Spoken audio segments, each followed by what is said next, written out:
প্রায় 40 দিনের লম্বা ব্রেকের পর টিম ইন্ডিয়া আবার ময়দানে হাজির হতে চলেছে। টিম ইন্ডিয়ার এবার লক্ষ্য বাংলাদেশের বিরুদ্ধে 2 ম্যাচের টেস্ট সিরিজ। তার আগে ভারতীয় সুপারস্টার খেলোয়াড়দের ঘরোয়া ক্রিকেট ও দিলীপ ট্রফিতে খেলতে দেখা যাবে। ডোমেস্টিক ক্রিকেট ও দিলীপ ট্রফিতে পারফরম্যান্সের ভিত্তিতে টিম ইন্ডিয়ার প্লেইং 11 সিলেকশন করা হবে। ইতিমধ্যে বাংলাদেশের বিপক্ষে 2 ম্যাচের টেস্ট সিরিজে ভারতীয় দল গঠন সম্পর্কে 5টি বড় আপডেট সামনে এসেছে। দলে কারা কারা জায়গা পাচ্ছে, কারা কারা দলের বাইরে যাচ্ছে, কাকে কাকে বিশ্রাম দেওয়া হচ্ছে, কাকে কাকে দল থেকে দেওয়া হচ্ছে ছুটি, সবকিছু আপনাদের বলবো। এছাড়া খেলাগুলি কোথায় এবং কখন অনুষ্ঠিত হবে তার পুরো ডিটেলস আপনাদের বলবো। কিন্তু তার আগে আপনি যদি টিম ইন্ডিয়াকে সাপোর্ট করে থাকেন তাহলে ভিডিওটিতে একটি লাইক দিয়ে চ্যানেলটিকে সাবস্ক্রাইব করে রাখতে ভুলবেন না যেন। আর সময় নষ্ট না করে সবকিছু ডিটেলসে বলছি। ওয়ার্ল্ড টেস্ট চ্যাম্পিয়নশিপের পয়েন্ট টেবিলের শীর্ষে থাকা টিম ইন্ডিয়ার সামনে এবার সহজ টার্গেট বাংলাদেশ।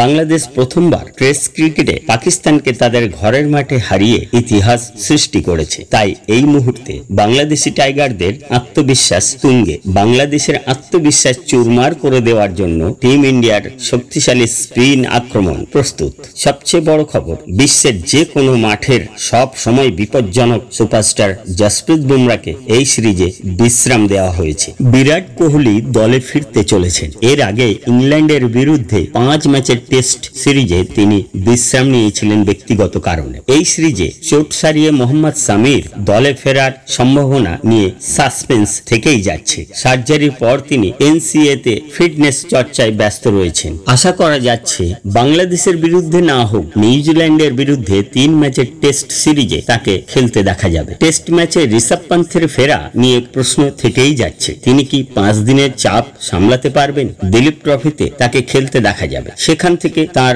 দলে ফেরা না ফেরার ইঙ্গিত স্পষ্ট হয়ে যাবে। ইংল্যান্ডের বিরুদ্ধে 5 ম্যাচের টেস্ট সিরিজে ধ্রুব জুরেলের স্মরণীয় ডেবিউ ঋষভ পান্থকে যথেষ্ট চিন্তায় রাখছে। কে.এস. ভরতের ব্যর্থতা, কে.এল. রাহুল ও ঋষভ পান্থের অনুপস্থিতিতে ধ্রুব জুরেলের দারুণ প্রদর্শন সকলের মন জয় করে নেয়। সব মিলিয়ে ধ্রুব জুরেলের সিলেকশন শুধু সময়ের অপেক্ষা। তো এই ছিল 5 বড় আপডেট। এছাড়া যদি হার্দিক পান্ডিয়া টেস্ট দলে সুযোগ পান তবে ভারতীয় প্লেইং 11-এ থাকতে পারেন সিরাজ বা আর্শদীপের মধ্যে যে কোনো একজন। এবার জেনে নেওয়া যাক খেলাগুলি কোথায়, কবে এবং কখন। প্রথম টেস্ট ম্যাচটি অনুষ্ঠিত হবে চেন্নাইয়ে। 19 সেপ্টেম্বর থেকে 23 সেপ্টেম্বর পর্যন্ত এই ম্যাচ চলবে। দ্বিতীয় টেস্ট ম্যাচটি অনুষ্ঠিত হবে কানপুরে। 27 সেপ্টেম্বর থেকে 1 অক্টোবর পর্যন্ত এই ম্যাচ চলবে। খেলা শুরু হবে প্রতিদিন সকাল 9:30টায়। এবার দেখে নেওয়া যাক সম্ভাব্য ভারতীয় প্লেইং 11। রোহিত শর্মা, যশস্বী জয়সওয়াল,